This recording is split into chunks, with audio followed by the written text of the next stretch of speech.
the Chaplin, SATF prisons, California. Today I am here to give us words of encouragement as we begin the new year. So 2021, just like any other year, is always a gift. So we celebrate a gift God has given us. Every new year is a wonderful opportunity for us to grow. And that's why I would want us to center our reflection on the theme, a new year, a new opportunity for growth. So we are here to assure ourselves of the opportunity God has given us once again to strive, to work towards perfecting ourselves. And we begin with prayer. We begin the new year subduing ourselves into the hands of God, asking Him to lead us on. In the words of our dear Bishop Cardinal Newman, who in his song was talking of God leading the way. He talked of lead thou me on. So this year we are inviting God to lead us on this journey, to lead us on. As a saying by Mahatma Gandhi, talking about the relevance of prayer, and the saying goes, prayer is the key to the morning, the key of the morning, and the boat of the evening. For him and for us, great beginnings happen always when we invite God to take the lead, to, in the words of Cardinal Newman, to lead us on.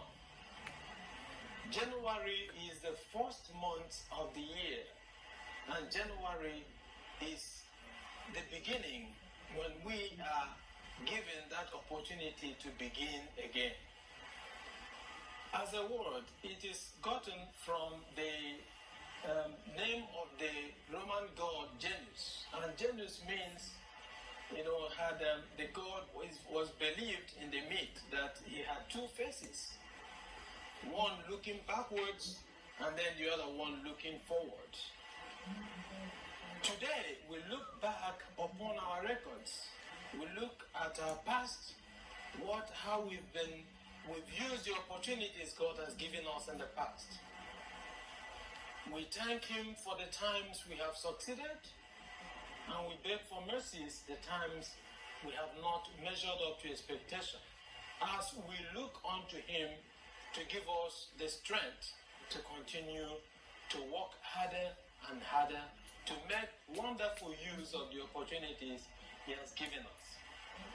We look back at our success, we thank Him. We notice our failures, we regret from them, and plead for divine mercies as we look unto Him for the strength to forge ahead. We approach our mistakes in the past with right perspective.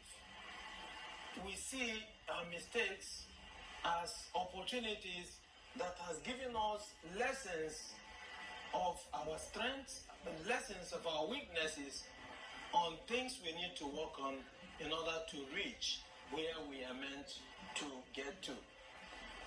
It was Scalise, an educationist who was dwelling on the benefits that could result from mistakes, from our errors, if we learn wonderful lessons from them.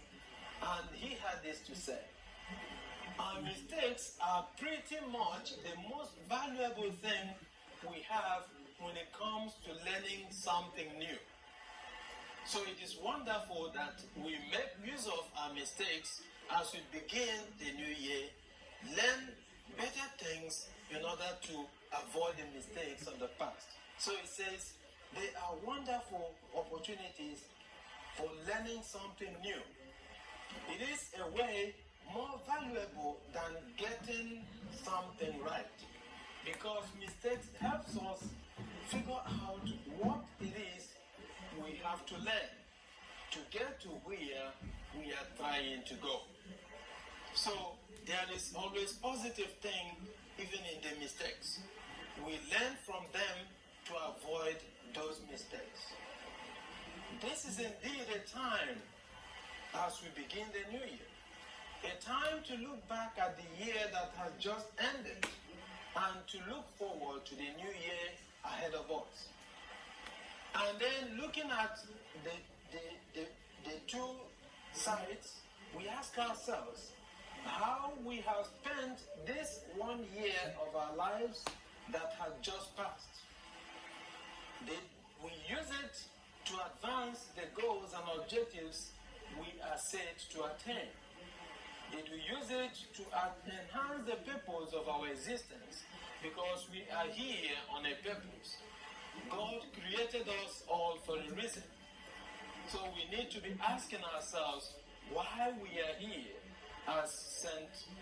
Bernard would always ask himself, Bernard, why am I here? So we are here on a purpose, here for a reason to achieve something for God, for the betterment of all those we encounter. We ask ourselves, could I have done better last year in the way I invested my time between the demands of assignments given to me, demands of family, demands of friends and society, and the demands of my spiritual life? Have I grown spiritually?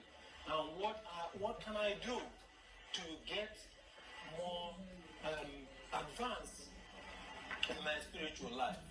What areas of my life do I need to effect some changes to become better? What things did I achieve last year, and what did I fail to achieve in respect to the goals I have set? So it's expected that at the beginning of every year, we all set goals. Family goals, individual goals, academic goals, and whatever. How can I consolidate the achievements of the last year? So these are what we need to be asking ourselves while reversing the failures and losses in the new year. Through soul-searching questions like this, we find that a review of the past naturally leads us to setting goals and resolutions for the new year. And that's why every new year we talk of New Year resolutions. New Year resolutions are another big thing about New Year's. This is a time we are to make New Year resolutions to choose routes and paths we need to go in order to become what God has expected us to become all these years. We are to use the routes and go the route. Resolutions are not just wishful thinking. They are not just mere wish or wishes. Rather, they are strong decisions that are meant to be matched with positive actions. So, more of what we need to do. With us resolved to live in a worthwhile manner or ways, choosing to refuse to yield to those old ways that have made us derail. For we can only get great results once we choose to do things differently from the old ways that has never helped us. May God help us make good year resolutions as well as keep our resolutions. At this point, may I once more bless us with the words of the scriptures, the words Aaron was given to bless the people of Israel at the beginning of every year. So I bless us all. May the Lord bless you and keep you. May the Lord let his face shine upon you. And may he be gracious to you. May the Lord look kindly upon you and give you peace. Amen. Thank you.